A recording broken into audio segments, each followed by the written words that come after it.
बिस्मिल्लाहिर्रहमानिर्रहीम। अस्सलामु अलैकुम वरहमतुल्लाहि वबरकातुहू।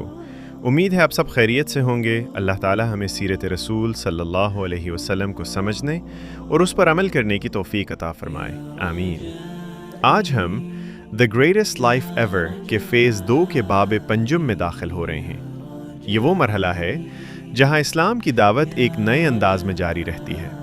लेकिन इससे पहले आइए मुख्तसरन बाब चहारुम को याद कर लें। गुज़श्ता बाब में हमने देखा था कि रसूलुल्लाह सल्लल्लाहु अलैहि वसल्लम ने अपने करीबी रिश्तेदारों को दावत दी। ये पहला खुला पैगाम था ख़ानदान के अंदर। कुछ लोग खामोश रहे, कुछ ने गौर किया और कुछ ने सख्त मुखालिफत की। अबू लहब की मुखालिफत खुलकर सामने आई और इसी के साथ मक्का में इस्लाम के ख़िलाफ़ आवाज़ें बुलंद होने लगीं। लेकिन रसूलुल्लाह सल्लल्लाहु अलैहि वसल्लम ने सब्र के साथ दावत जारी रखी। अब बाब पंजुम में हम दाखिल होते हैं। ये वो मरहला है जिसे हम कहते हैं खुफिया दावत का दौर, द सीक्रेट दावा। जब मुखालिफत बढ़ने लगी तो रसूलुल्लाह सल्लल्लाहु अलैहि वसल्लम ने एक हिकमत इख्तियार की। आप सल्लल्लाहु अलैहि वसल्लम ने दावत को खुफिया अंदाज में जारी रखा। क्यों? क्योंकि अभी मुसलमानों की तादाद कम थी, अभी ईमान को मजबूत करना था, अभी बुनियाद तैयार करनी थी। यही हिकमत बाद में इस्लाम की ताकत बनी।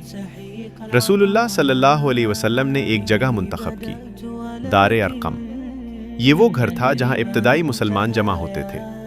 वहाँ कुरान की तालीम दी जाती थी, वहाँ ईमान को मजबूत किया जाता था, वहाँ दिलों को जोड़ा जाता था। ये सिर्फ एक घर नहीं था, ये इस्लाम का पहला तरबियती मरकज़ था।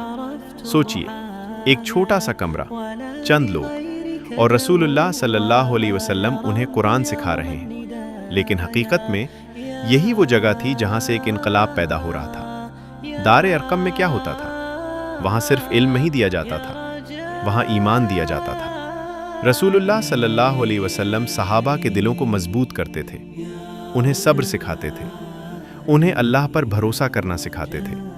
ये तरबियत बाद में आजमाइशों में काम आई। यहाँ एक बहुत बड़ा सबक है। कोई भी बड़ी तब्दीली अचानक नहीं आती। पहले तरबियत होती है, पहले बुनियाद बनती है, फिर इनकलाब आता है। इस दौरान इस्लाम खामोशी से फैल रहा था। लोग एक दूसरे को दावत देते थे, कुछ लोग छुप कर इस्लाम कबूल करते थे। ये ईमान का खालिस दौर था। कोई दुनियावी फ़ायदा नहीं था, कोई ताकत नहीं थी, सिर्फ अल्लाह के लिए ईमान था। हज़रत अबू बकर सिद्दीक़ रज़ी अल्लाह अन्हु का किरदार यहाँ बहुत अहम है। उन्होंने अपने दोस्तों को इस्लाम की तरफ बुलाया। उनके ज़रिए कई बड़े सहाबा ईमान लाए। ये हमें सिखाता है कि एक मुखलिस इंसान कितनी बड़ी तब्दीली ला सकता है। लेकिन दूसरी तरफ कुरैश भी खामोश नहीं बैठे थे।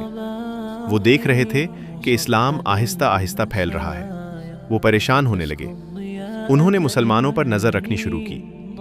यही वो वक्त था जब आजमाइशें बढ़ने लगीं। मुसलमान कमज़ोर थे, लेकिन ईमान मजबूत था। यही असल ताकत थी। कुरान हमें सिखाता है, अल्लाहु वलियुल्लज़ीना आमनू, अल्लाह ईमान वालों का मददगार है। जब अल्लाह साथ हो तो कमज़ोरी भी ताकत बन जाती है। बाब पंजुम हमें ये सिखाता है कि दावत के लिए हिकमत ज़रूरी है। हर वक्त खुलकर बात करना ज़रूरी नहीं होता। कभी कभी खामोशी से काम करना ज़्यादा मुअस्सिर होता है। रसूलुल्लाह सल्लल्लाहु अलैहि वसल्लम ने यही किया। उन्होंने सही वक्त का इंतज़ार किया। आज हमें खुद से सवाल करना चाहिए, क्या हम दीन के लिए कुछ कर रहे हैं? क्या हम लोगों तक अच्छा पैगाम पहुंचा रहे हैं? दावत सिर्फ उलमा की जिम्मेदारी नहीं, ये हर मुसलमान की जिम्मेदारी है। दार अरकम हमें ये सिखाता है कि अगर आपके पास सिर्फ एक छोटा सा मौका भी हो तो आप उससे बड़ी तब्दीली ला सकते हैं। बाब पंजुम का खुलासा, दावत खुफिया तौर पर जारी थी। दार अरकम तरबियत का मरकज़ बन चुका था। मुसलमानों का ईमान मजबूत हो रहा था। इस्लाम आहिस्ता आहिस्ता फैल रहा था और मुखालिफत के आसार बढ़ रहे थे। अगले बाब में हम देखेंगे कि कुरैश की मुखालिफत किस तरह खुलकर सामने आई, मुसलमानों पर जुल्म कैसे बढ़ा और ईमान किस तरह मज़ीद मजबूत हुआ। अल्लाह ताला हमें सीरत रसूल सल्लल्लाहु अलैहि वसल्लम से सीखने और अपनी ज़िंदगी में नाफिज करने की तौफीक अता फरमाए, आमीन।